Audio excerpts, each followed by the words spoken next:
my name is Anna Collard. I'm the SVP for Content Strategy and an Evangelist at KnowBe4 Africa, where I'm basically driving security awareness across the continent. What does digital transformation mean to you?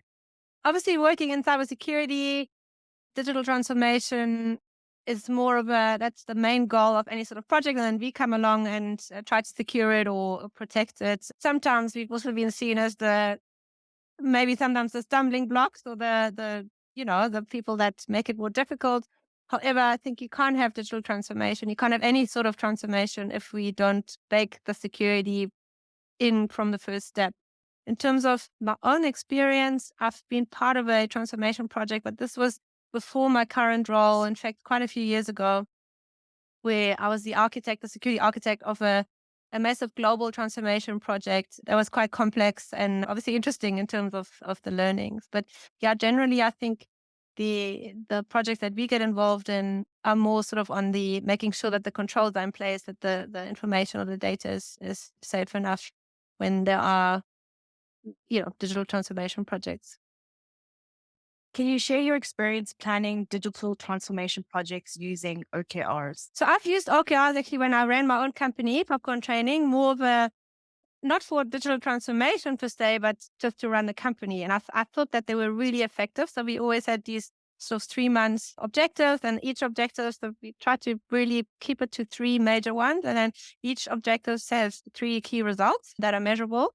And I found that really helped to get everyone aligned to what the company's mission or goal was for that quarter. And then we were also able to map each of the individuals back to one of the key results or the objectives that were the company objectives. So it's a really useful tool, I find, to work, particularly if you work in virtual environments, to keep everyone aligned and sort of bought into the bigger mission. At KnowBe4 at the moment, we also use OKRs all the way down from the company's missions or objectives to individuals' key performance sort of metrics. What are some of the key elements that you consider when setting your objectives and key results? So the objectives have to be a bit more inspirational. And then your key results are that's where the rubber hits the road. So the key results have to be something that's really measurable, or tangible, that you can, I don't know, you can measure at the end of the period. Usually it's 3 months, to say, have we achieved this? Or if not, like by how much have we not achieved it? Whereas your objective is sort of, that's where I want to go and inspire people. I think that's really the biggest differentiator between the two, and that I keep in mind. And then I think also what really helps, and there's a book I read a couple of years ago called Essentialism, is to keep us focused on the right things, because that also helps us to say no to things that might sound exciting, but they don't fit into this quarter's objectives, right? So then you can say, well, this sounds great, but it doesn't fit in anywhere, so let's park it. Maybe this is something we can then take up next quarter or next year. And in today's world, that's really important to help people get that focus, because it's so easy to get distracted all the time. And there's so many amazing, exciting opportunities, but you never achieve anything if you try and dabble in everything. So using OKRs as a focus technique and to focus our attention on what matters, it's really good. How do you track progress and measure the success of your digital transformation projects? Because I'm not really part of a digital transformation project per se, other than the one that's been before my Popcorn and KnowBe4 time, which is over 10 years ago. And I can't actually remember how it was like a project team that measured it. They didn't use OKRs. But what we do, like what we've done at Popcorn as well as at KnowBe4, is that we work heavily with OKRs, and we actually use a tool. I don't even know what it's called, but it's sort of a visualized tool where you can literally click through your manager and then all the way to the CEO and see everyone's objectives and key results and how are they tracking against it. So it's a visualization of this OKR management type style that again helps you to align your own, KPIs for that particular month or that particular period, and track it all the way back to the CEO or the top. That's really helpful.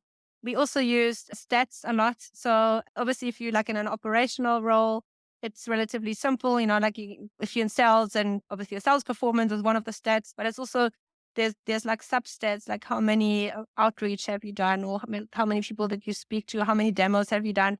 In my space, because I'm not really part of the operations team per se, it is more about, like PR coverage, how many, I don't know, like presentations have I done, etc. So those stats, those substats feed into your key results as well. And we track that in that same system. So you really have like a dashboard visualization of your own, call it performance metrics rolled up into your objectives and key results. And then all of that goes then further being rolled up into your supervisors and ultimately the CEO or the executives' OKRs. What are the common challenges in realizing business value from digital transformation and how to address them? So I think one mistake that maybe we all do or we all make in IT in general is that we just want to automate before we actually improve the business process, right? And then all we've achieved is a even worse reality because we automate something that wasn't effective or efficient.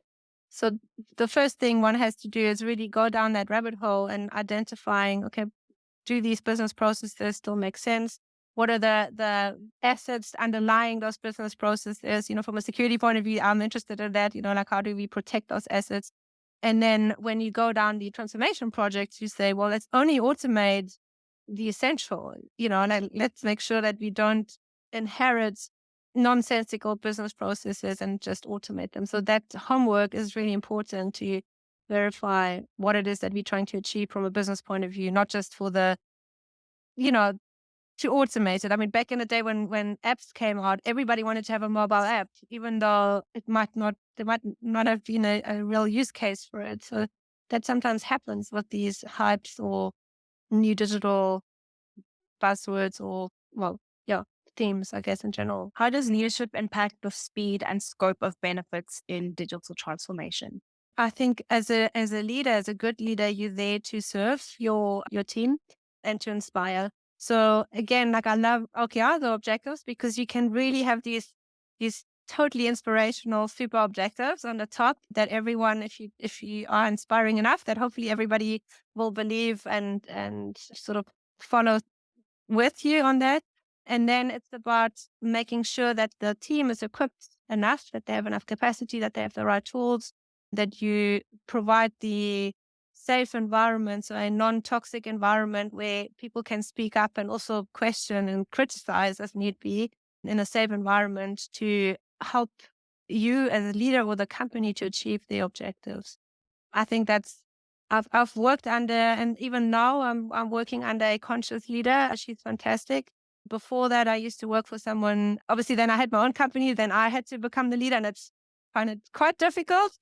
It's a different challenge again. But I think conscious leadership or a serving leadership is what is most effective. Or in fact, I found working for people like that, you become very loyal and you do anything for them.